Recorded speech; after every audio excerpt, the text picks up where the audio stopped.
ভাইয়া 2000 টাকা আনছি, 2000 টাকার রক্ত খাওয়াও। আরে নিয়ে আসিস যখন কড়কড়ে নোট নে, এবার খা রক্ত। শালা এবার তো ছাড়।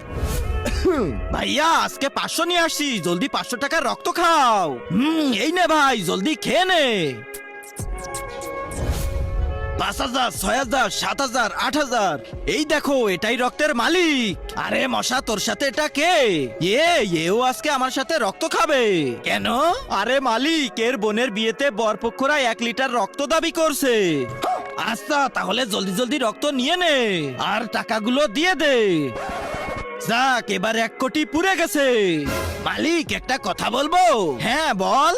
কোন মানুষেরা তো আমাদের তাদের আশেপাশে যেতেই দেয় না, আর আপনি এত ভালো মানুষ যে টাকার বদলে আমাদেরকে রক্ত খেতে দেন। আচ্ছা মশা ভাই, তাহলে আজকে তুমি একটা কথা শোনো। কিন্তু তার আগে তোমার কাছে কোনটা